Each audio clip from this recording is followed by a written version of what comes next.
بسم اللہ الرحمن الرحیم۔ سورہ ہود کی 114 نمبر آیہ مبارکہ سے آج پڑھ رہے ہیں۔ آخری رکوع ہے سورہ ہود کا۔ اعوذ باللہ من الشیطان الرجیم، بسم اللہ الرحمن الرحیم۔ وَأَقِمِ الصَّلَاةَ طَرَفَيِ النَّهَارِ وَزُلَفًا مِّنَ اللَّيْلِ إِنَّ الْحَسَنَاتِ يُذْهِبْنَ السَّيِّئَاتِ۔ ہم انبیاء کرام اور ان کی اقوام کے ذکر کے بعد آخری رکوع سورہ ہود کا پڑھ رہے ہیں، اور اس میں مختلف احکام اللہ کی طرف سے ہمیں فرمائے جا رہے ہیں۔ استقامت کا سبق دیا گیا، اپنے اعمال کو درست رکھنے کی تلقین کی گئی، صبر اور حوصلے کی تلقین کی گئی، اور جو ظالم ہیں ان لوگوں کی طرف مائل ہونے سے، جھکنے سے منع کیا گیا، راہ راست پر گامزن رہنے کی تلقین کی گئی۔ اس آیہ مبارکہ میں نماز کی طرف توجہ دلائی جا رہی ہے کہ ہمیں نماز ادا کرنی ہے۔ وَأَقِمِ الصَّلَاةَ طَرَفَيِ النَّهَارِ، تم نماز قائم کرو دن کے دونوں طرفوں میں، وَزُلَفًا مِّنَ اللَّيْلِ، اور رات کے کچھ حصے کے گزرنے کے بعد، إِنَّ الْحَسَنَاتِ يُذْهِبْنَ السَّيِّئَاتِ، بے شک نیکیاں گناہوں کو ختم کر دیتی ہیں۔ ذَلِكَ ذِكْرَىٰ لِلذَّاكِرِينَ، اور یہ نصیحت ہے ان لوگوں کے لیے جو نصیحت کو قبول کرتے ہیں۔ یہاں پر جو پہلا حصہ ہے اس آیہ مبارکہ کا، اس میں دن کے دونوں طرف، یعنی دونوں کنارے ہیں دن کے، فجر کا اور مغرب کا وقت، یہ دو وقت بیان کیے گئے ہیں، اور عشاء کا وقت نماز کا یہ بیان کیا گیا ہے۔ بعض مفسرین کرام فرماتے ہیں کہ اس سے مراد جو ہے وہ پانچوں نمازیں ہیں، یعنی طرفی النہار کے اندر، یعنی کہا گیا ہے کہ دن کے دونوں حصوں میں نماز ادا کرو، تو اس میں فجر اور ظہر کی ہے، اور دوسرا جو کنارہ ہے اس میں عصر اور مغرب کی ہے، اور زلفا من اللیل سے مراد عشاء کی نماز ہے۔ لیکن اکثر مفسرین کا یہ فرمانا ہے کہ طرفی النہار سے مراد دن کے دونوں کنارے ہیں، ایک فجر ہے اور ایک مغرب ہے، اور زلفا من اللیل سے مراد جو ہے وہ عشاء کی نماز ہے۔ تو بہرحال باقی اور جگہوں پر بھی نماز کے قائم کرنے کا حکم دیا گیا ہے۔ 15ویں پارے میں آیات مبارکہ اس میں اور بھی وقت کا ذکر کیا گیا ہے، وہاں انشاءاللہ ہم مزید دیکھیں گے۔ دوسرا حصہ جو اس آیہ مبارکہ کا ہے وہ ہمیں یہ بتاتا ہے کہ نیکیاں اللہ تبارک و تعالیٰ کی وہ نعمت ہے کہ جو انسان کے گناہوں کو مٹا دیتی، جس سے مراد گناہ صغیرہ ہے۔ گناہ کبیرہ وہ اگر اللہ تبارک و تعالیٰ سے متعلق ہیں تو توبہ کرنے سے اللہ تعالیٰ معاف فرما دیتا ہے، اور اگر حقوق العباد سے متعلق ہیں تو وہ حق ادا کرنے سے اللہ تعالیٰ معاف فرما دیتا ہے، یا اس بندے سے معاف کروانے سے اللہ معاف کروا دیتا ہے۔ تو جو صغیرہ گناہ ہے، اگر کسی سے چھوٹی موٹی غلطی ہو جاتی ہے تو اس کے لیے نیک اعمال یہ کفارہ ہیں جو گناہوں کو ختم کرنے کی وجہ بنتے ہیں۔ مثلا نبی کریم صلی اللہ علیہ وآلہ وسلم نے ارشاد فرمایا کہ جب کوئی شخص وضو کرتا ہے تو اس کے جو چہرے کے گناہ ہیں، یعنی آنکھوں کے گناہ ہیں، وہ ختم ہو جاتے ہیں، یعنی جو اس کی نگاہ نے صغیرہ گناہ کیے ہیں۔ ہاتھ دھوتا ہے تو ہاتھوں کے گناہ ختم ہو جاتے ہیں۔ اسی طرح نماز کو گناہوں کے کفارے کی وجہ بتایا گیا ہے، روزے کو گناہوں کے کفارے کی وجہ بتایا گیا ہے، حج و عمرے کو گناہوں کے کفارے کی وجہ بتایا گیا ہے۔ تو مختلف نیکیاں ہیں۔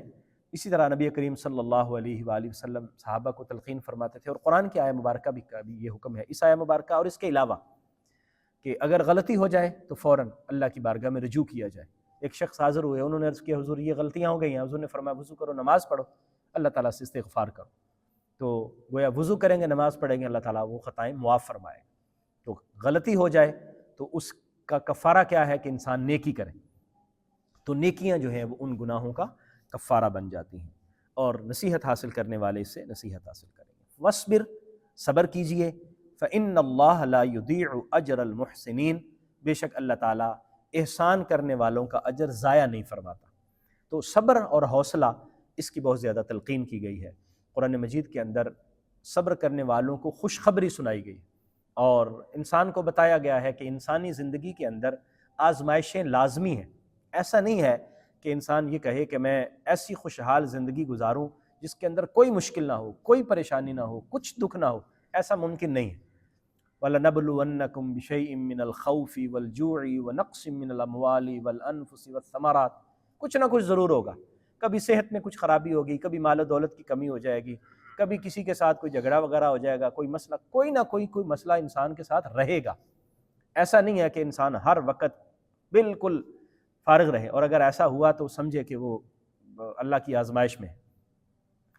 اور یہ کیفیات اگر انسان کے ساتھ رہیں، کچھ چھن جائے، انسان کو صحت کے حوالے سے کچھ مسئلہ درپیش ہو، مالی حوالے سے کچھ مسئلہ درپیش ہو، تو کیا کرے؟ صبر کرے، حوصلہ کرے، تو اس حوصلے اور صبر پر اللہ تعالیٰ اجر عطا فرمائے گا۔ بشر الصابرین، خوشخبری اللہ تبارک و تعالیٰ سنا رہا ہے صبر کرنے والوں، نبی رحمت صلی اللہ علیہ وآلہ وسلم کو اور اہل ایمان کو حضور کے توسط سے کفار کے ظلم پر حوصلے اور صبر کی تلقین کی گئی۔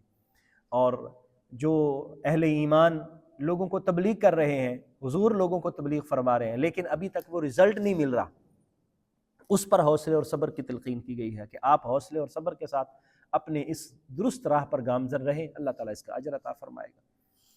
ولولا فلولا کان من القرون من قبلکم اولو بقیۃ، ایسا کیوں نہ ہوا کہ پہلی امتوں میں سے، من القرون من قبلکم، تم میں سے پہلی جو امتیں تھیں، تم میں سے پہلے جو قوم گزر گئیں، ان اقوام میں اولو بقیۃ، کو عقل مند لوگ کیوں نہ ہوئے، ینہون عن الفساد فی الارض، جو لوگوں کو زمین میں فساد پھیلانے سے منع کرتے، الا قلیلا، مگر تھوڑے سے لوگ تھے، ممن انجینا منہم، ان میں سے جن کو ہم نے نجات دی، جن لوگوں کو ہم نے بچایا، نجات دی، ان میں سے تھوڑے لوگ تھے جو لوگوں کو زمین میں فساد برپا کرنے سے منع کرتے تھے۔ اکثر کیا کرتے تھے؟ خود فساد کا شکار ہو جاتے تھے یا چپ رہتے تھے، اور ظلم کو ہوتا ہوا دیکھتے اور ظالم کو منع نہیں کرتے تھے، اور وہ ظالم ظلم کرتے رہتے، اور یہ یا تو خاموش تماشائی بنے رہتے اور یا ان کے ساتھ مل جاتے۔ تو فرمایا کہ ایسا کیوں نہ ہوا کہ پہلے لوگوں میں سے ایسے لوگ ہوتے جو ظالموں کو روکتے اور ان کو منع کرتے اور حق کا ساتھ دیتے اور حق کے ساتھ کھڑے ہوتے۔ واتبع الذین ظلموا، اور وہ لوگ جنہوں نے ظلم کیا انہوں نے اتباع کی، ما اترفوا فیہ، اس کی جس میں، جن لہو و لعب میں اور عیش و طرب میں وہ مبتلا تھے، جس عیش میں وہ مبتلا تھے اس میں ان کی اتباع کی، ظالم لوگوں کی، وکانوا مجرمین، اور وہ مجرم تھے، یعنی ظالم لوگوں نے اتباع کی اس عیش و عشرت کی جس میں وہ مبتلا تھے، جو مرضی آتی کرتے، جو اچھا لگتا کرتے، اور وہ سمجھتے تھے کہ ہم جو درست سمجھتے ہیں وہ کر رہے ہیں، اور جو ہم کر رہے ہیں وہی ٹھیک ہے، وہی صحیح ہے، اور وہ ایسا کرتے رہے۔ تو وہ تو ظالم تھے اور ان کی پکڑ بھی ہوئی۔ تو سوال ان لوگوں سے کیا جا رہا ہے جن کو اللہ نے شعور کی دولت عطا فرمائی تھی، جن کو فہم، ادراک اور عقل عطا فرمائی تھی، ان لوگوں کو چاہیے یہ تھا کہ وہ ان لوگوں کا ہاتھ پکڑتے، ان کو منع کرتے۔ امت محمدیہ کا یہ خاصہ ہے، اور ان کو خصوصی یہ منصب دیا گیا کہ فرمایا کنتم خیر امت اخرجت للناس، تم بہترین امت قرار دی گئی ہو، اور تمہارے بہترین امت ہونے کا ایک وصف یہ ہے کہ تأمرون بالمعروف وتنہون عن المنکر، تم لوگوں کو نیکی کا حکم دیتے ہو اور تم برائی سے روکتے ہو۔ تو نیکی کا حکم دینا اور برائی سے روکنا یہ منصب امت محمدیہ ہے، گویا ہمارا۔ تو ہم اپنے اپنے دائرہ کار میں رہتے ہوئے، ظاہر بات ہے کہ جب ہم کسی کو روکیں گے تو پہلے تو خود روکیں گے نا جی، جس طرح قرآن نے کہا ہے لما تقولون ما لا تفعلون، تم ایسا عمل، یعنی کہ ایسی بات کیوں کرتے ہو جو تم خود کرتے نہیں ہیں، ایسی کیوں بات کہتے ہو جو تم خود کرتے نہیں ہو۔ تو پہلے خود روکیں گے، دوسروں کو روکیں گے۔ تو نہ صرف آدمی خود غلط کام کرنے سے بچے، بلکہ لوگوں کو بھی بچائے اور لوگوں کو روکے، اور فساد فی الارض کا، یعنی وہ درمیان کے اندر مانع ہو، فساد فی الارض کی رکاوٹ بنے، اور حق کی آواز بلند کرتا رہے اور حق کے ساتھ کھڑا رہے، جہاں تک اس کا دائرہ اختیار ہے، جہاں تک اس کی آواز پہنچ سکتی ہے، خاموش نہ ہو، چپ نہ رہے، بلکہ حق کے ساتھ کھڑا ہو اور ظلم کے خلاف اپنی آواز اٹھائے، فساد فی الارض کرنے والوں کو روکے۔ یہ امت محمدیہ خاصہ۔ حضور صلی اللہ علیہ وسلم نے ایک مثال کے ذریعے سمجھایا۔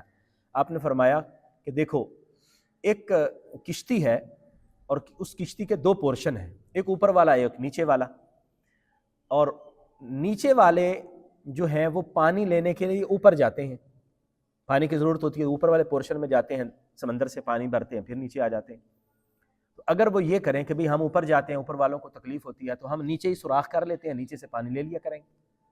تو اگر نیچے کشتی میں سوراخ کر لیں گے تو کیا ہوگا؟ کشتی ڈوب جائے گی۔ اب اگر وہ نیچے سوراخ کرنا شروع کر دیں اور اوپر والے نیچے والے کو منع نہیں کریں گے تو کیا ہوگا؟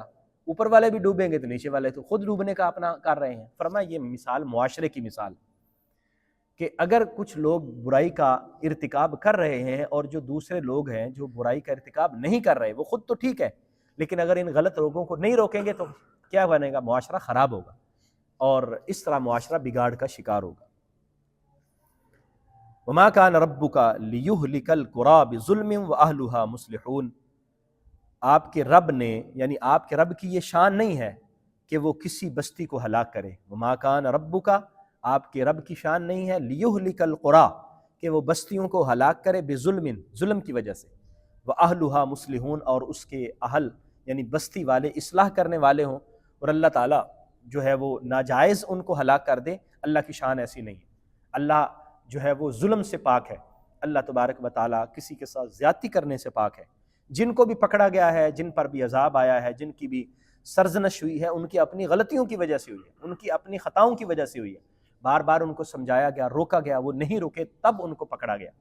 تو ایسا نہیں ہوا کہ ویسے ہی بے گناہ لوگوں کو اللہ تعالیٰ کی طرف سے عذاب آیا ہو اور ان کو پکڑ لیا گیا ہو، اور کسی نے کچھ بھی نہیں کیا اور ان پر اللہ تعالیٰ کی پکڑ آ گئی ہو، ایسا نہیں ہوا۔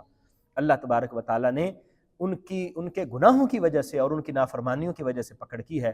اصلاح کرنے والوں کو اللہ تبارک و تعالیٰ نے کبھی جو ہے وہ عذاب سے دوچار نہیں کیا، اور کبھی جو ہے وہ ان پر سختی نہیں آئی، اور اللہ تبارک و تعالیٰ کے مجموعی عذاب کا شکار نہیں ہوئے۔